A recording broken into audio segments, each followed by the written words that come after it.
Am I the a-hole for thinking about divorce? Plus updates. Original post. I, 34 female, have been with Ken, 37 male, since I was 16. We met in school as he was my brother's friend. We have been married for 10 years, have a 2-year-old son and one on the way. Ken has always been my person, the person who you can't picture life without, and I honestly can't remember not loving him. I grew up with him, he's my everything. Unfortunately, Ken has this issue where it takes in everyone else's feelings like to heart.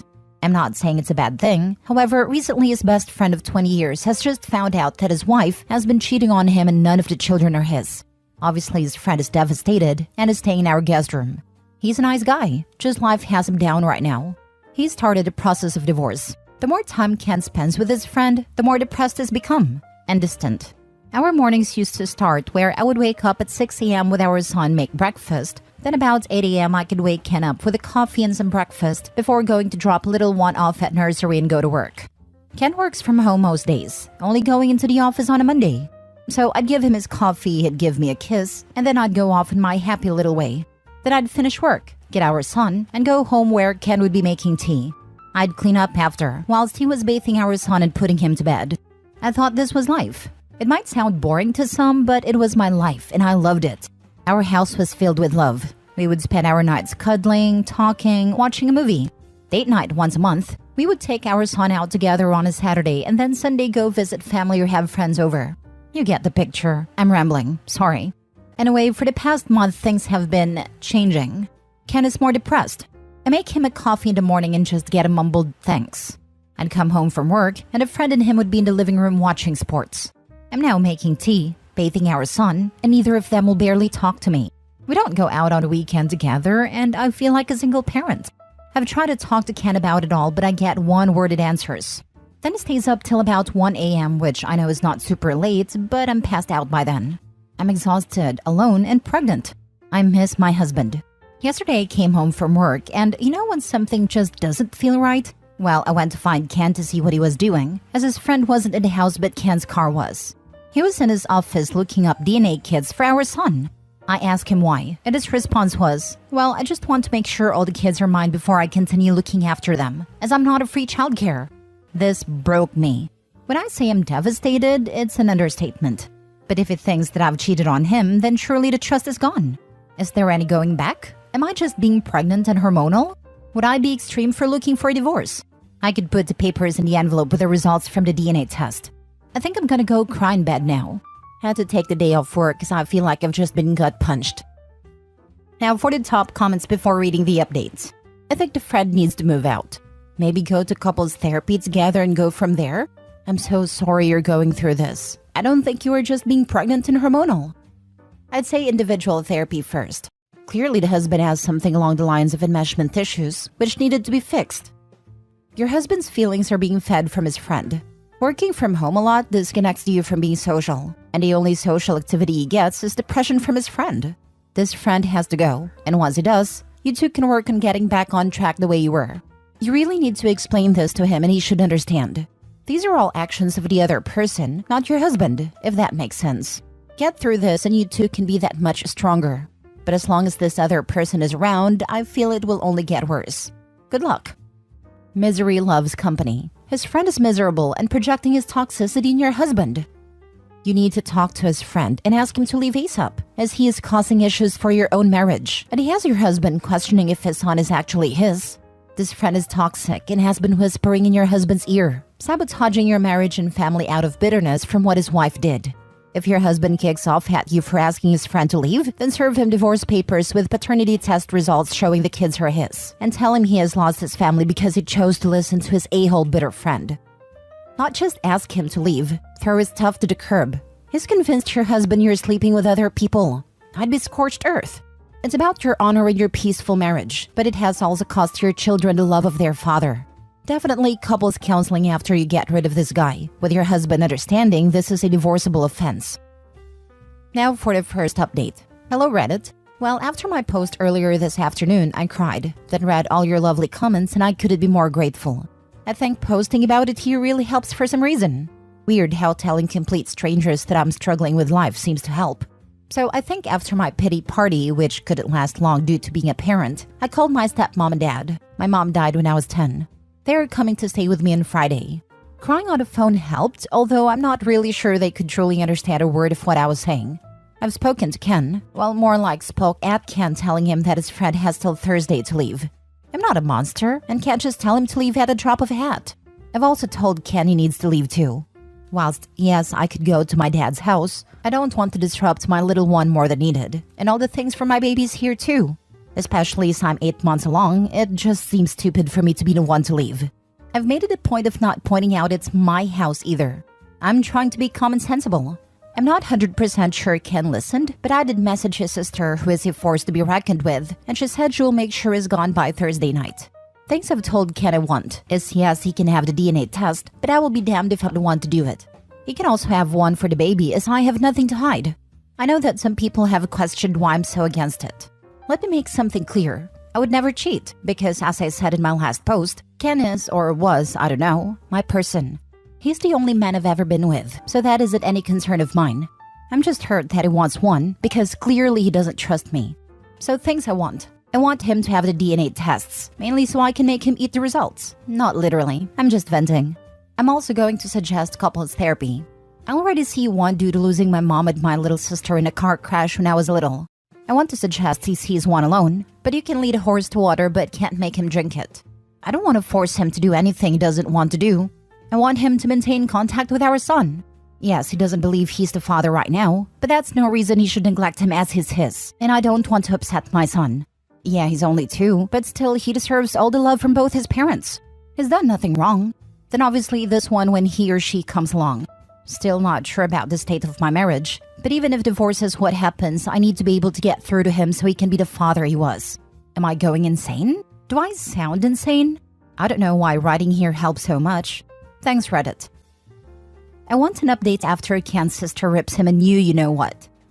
She's had enough. Oh yeah, he's broken.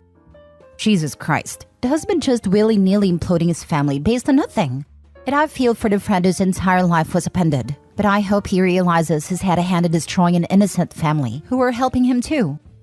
This happened to my friend, now divorced. Her husband's friend was in a terrible marriage and stayed only for his kids and is miserable. Stayed with my friend and her husband for a while. During this time, it poisoned a well and freaked her husband out.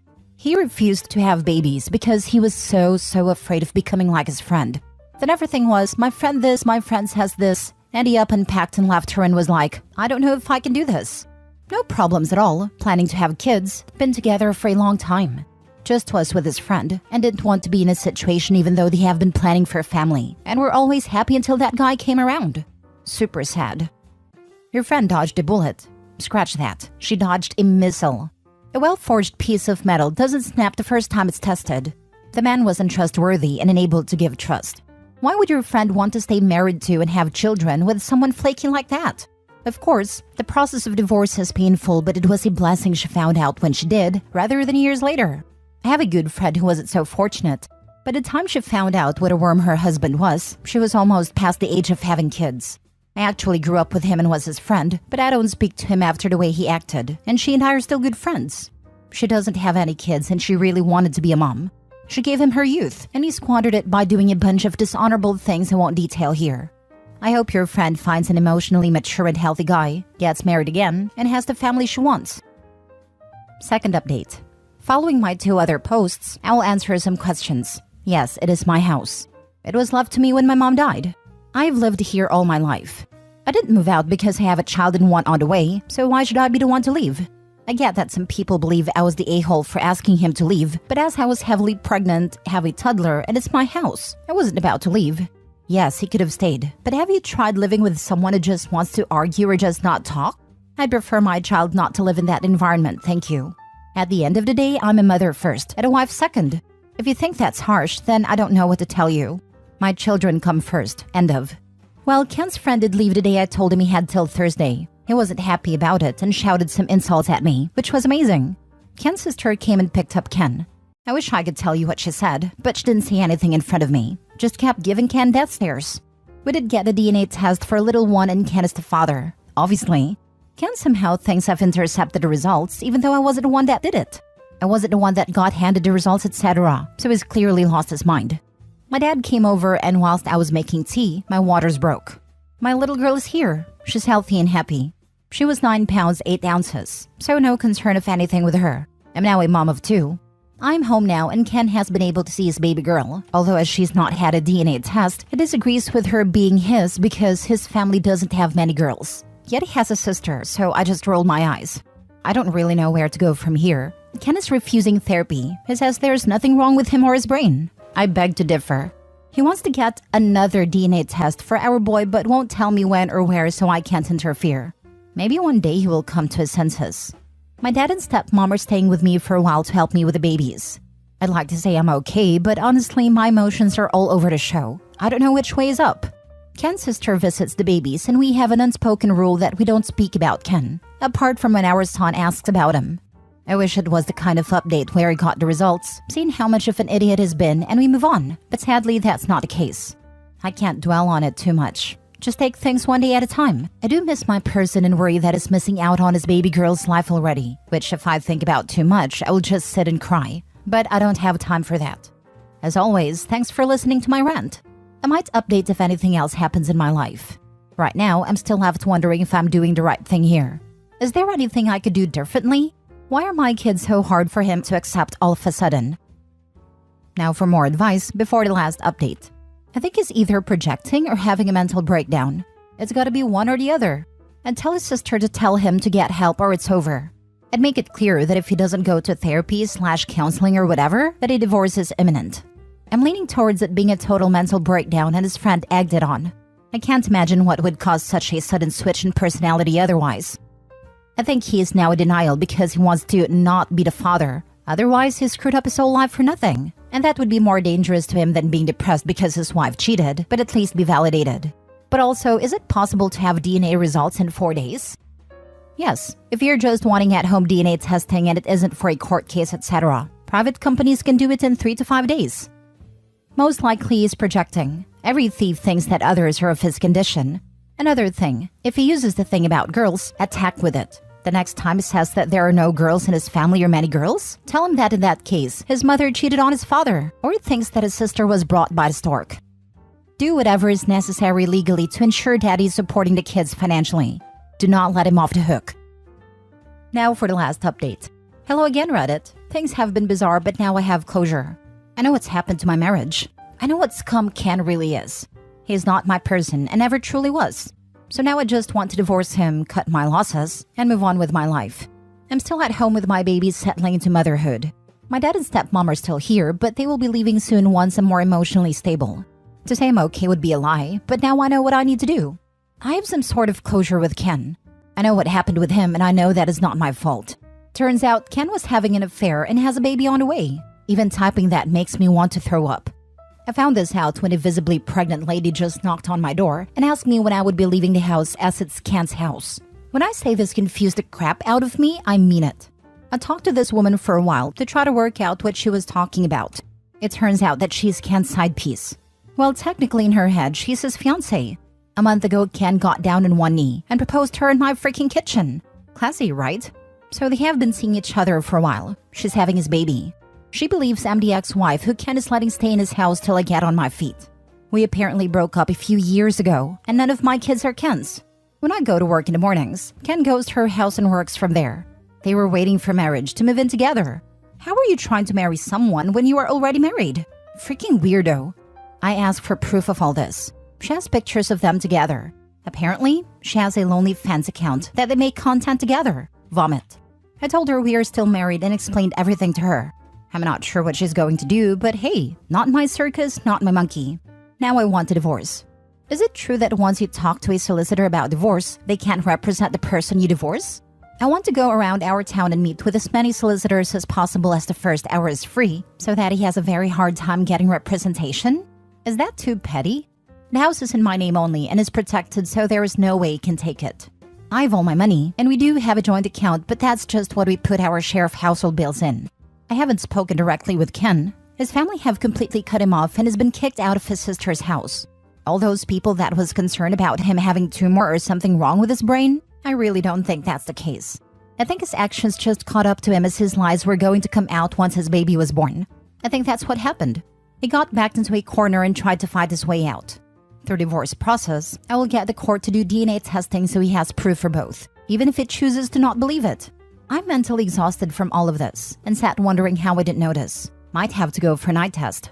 But honestly, would I be so wrong for just making his life as difficult as possible to get legal advice, or is that too far?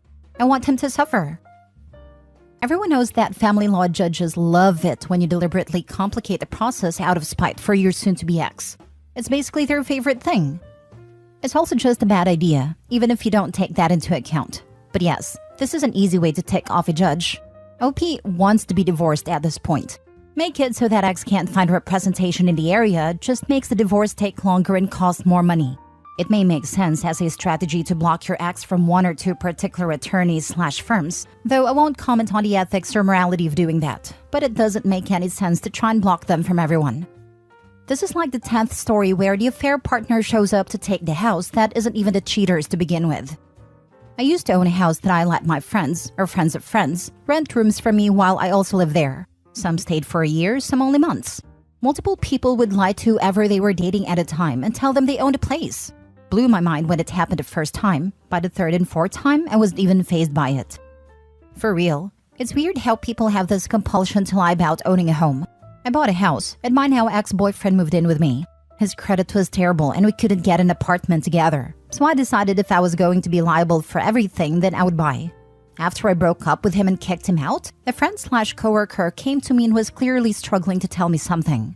Her friend's boyfriend worked with my boyfriend, and my boyfriend had been telling people he bought my house. My friend's friend quickly corrected things, but it was telling that dropping the boyfriend was the right move on my end. They lie about saving for a home too. When I was single and dating, there were so many dudes in their late 20s who lived with their parents, but were doing so to save up for a house. The simple question, so what is your timeline? Usually got a glassy-eyed stare. I just stopped agreeing to date anyone who still lived with their mother at that point. Ugh.